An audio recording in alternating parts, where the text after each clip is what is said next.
All right, welcome back to part one of translation. So the translation of messenger RNA into amino acid sequences leads to the synthesis of proteins. So before we were referring to transcription as being a copying because you are taking nucleic acids and making a copy in nucleic acids, albeit one being RNA and the other being DNA. Here, we are essentially taking that sequence and we are turning it into an amino acid sequence. So that is a completely different language, so to speak. And so consequently, changing one language into another is oftentimes referred to as translation, hence the name. Now, by the end of this lesson, I hope you'll be able to outline how the information within DNA is used to make messenger RNA and a polypeptide, explain the function of the genetic code, and list a few of the exceptions to the genetic code. All right, so as I was saying, translation is the um, interpretation of one language into another. Here in genetics, it is the interpretation of the nucleotide language into the amino acid language of proteins. And this all relies on what we call the genetic code. And the genetic code is coded within the messenger RNA in groups of 3 nucleotides known as codons. So here is a genetic code chart that demonstrates all of the possibilities you can make with 3 nucleotides. So along the left-hand side here, we have the first base, so U, C, A, or G. Along the top, we have all of the possibilities for the second base, U, C, A, or G. And then over here on the right-hand side, each individual line represents the third base. Again, UCAG, UCAG, and so on and so forth. So, making a chart like this gives us all of the possibilities of how we can arrange 4 letters in groups of 3. And so just for example here, we can see we have U, U, U, U, and C, C, right? Or over here, we can see that we have C, C, and U. Or over here, we can see C for C, A, and G, G. So I hope we get a feel for how this looks.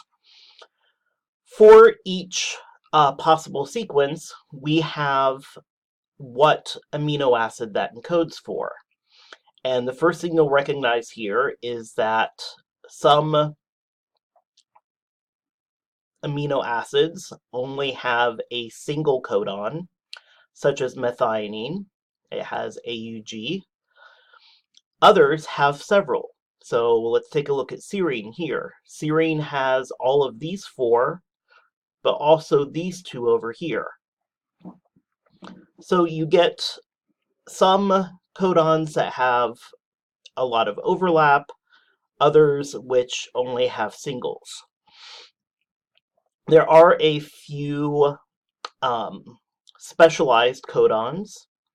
So the codon for methionine is also known as the start codon because every protein out there essentially starts with this sequence.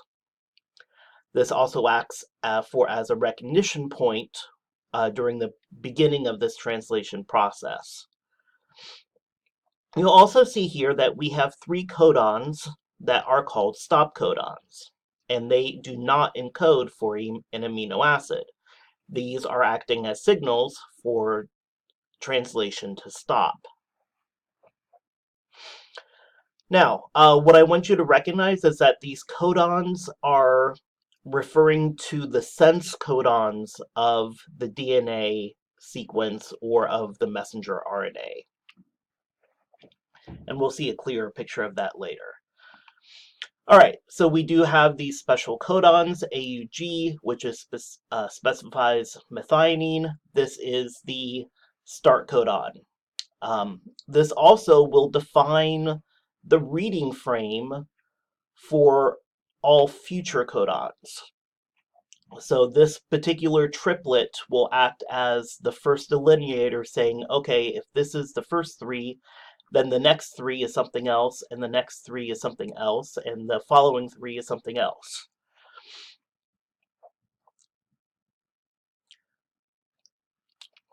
Now, we have three codons that are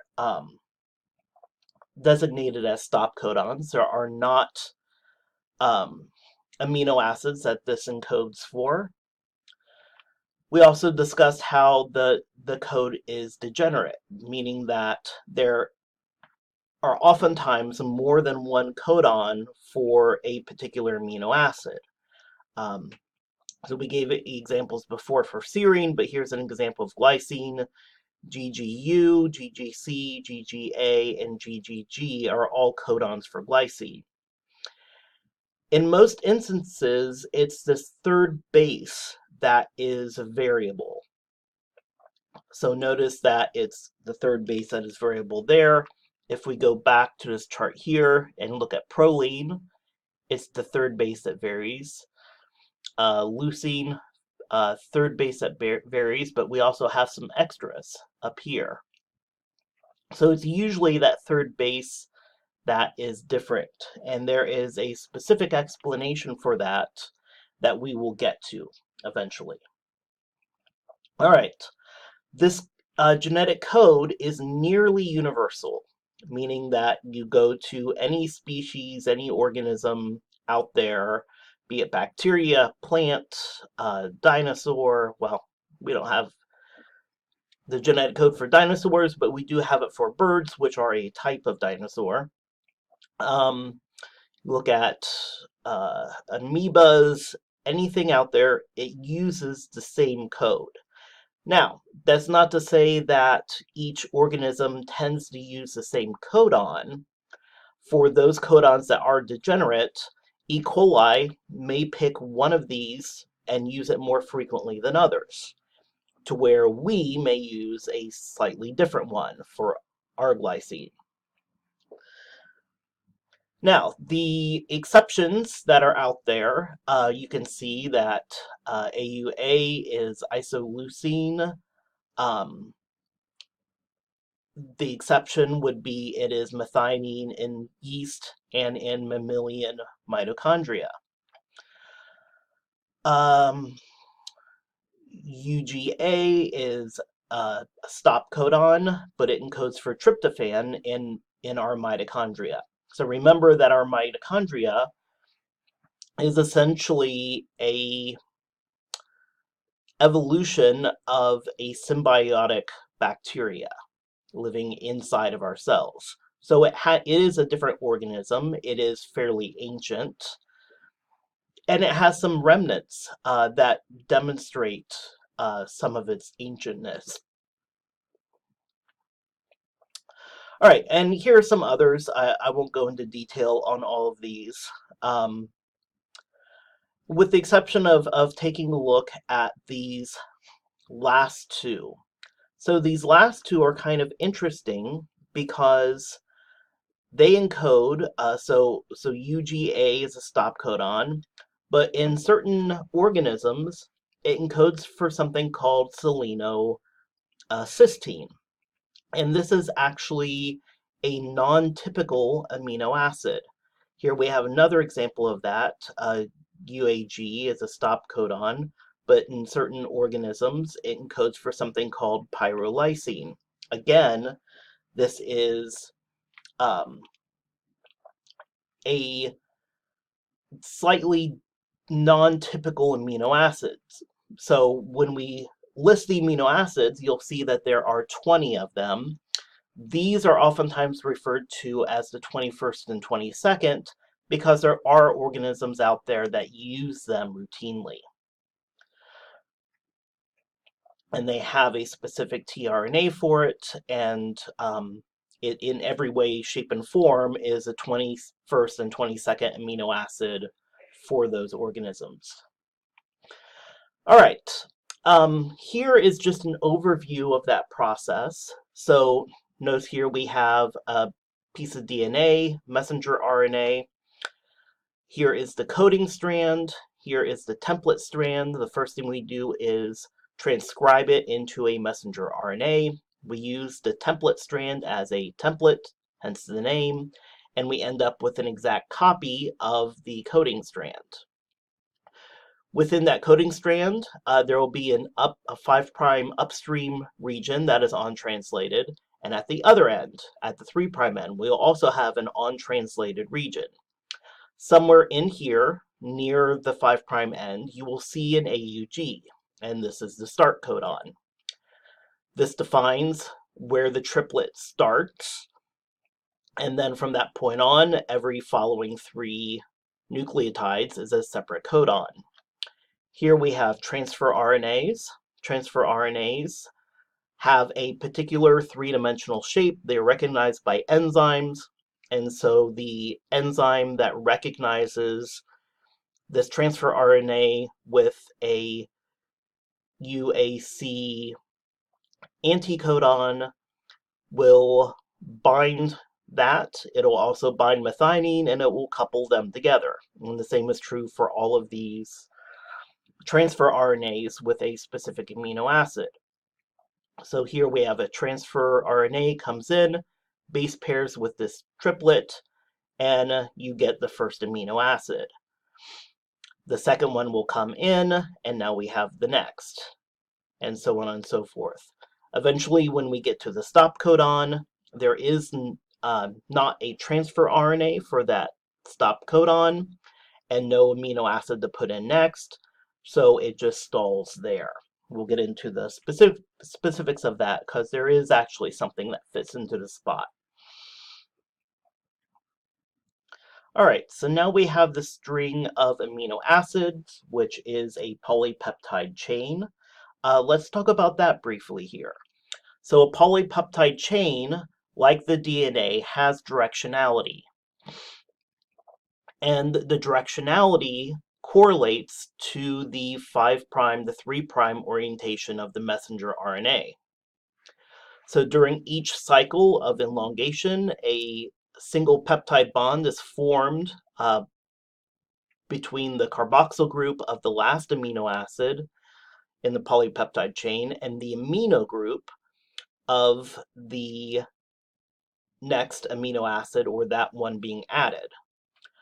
So at the beginning of the protein, the very first amino acid has an amino group exposed at one end. So we will call this the N-terminal end, similar to how we define the 3' end of nucleic acids. The last amino acid, its amino group will be bonded in a peptide bond to the previous amino acid, so it will have a carboxyl group exposed on the end, or given the C-terminal or carboxyl terminal end. Again, C-terminal correlates roughly to the 3' end. So here is a picture of that. So here we have a growing polypeptide chain. Here we have amino acid 1, we have amino acid 2, and amino acid 3. Here are the 3 different R groups. Here is the next amino acid coming in. Notice that we have a 3' end over here, and or an amino group at the N-terminal over here. We have a carboxyl group, carboxylic acid at this other end, and this amino acid coming in, its amino group will be coupled to the carboxyl group, forming this unit here, which is called a peptide bond.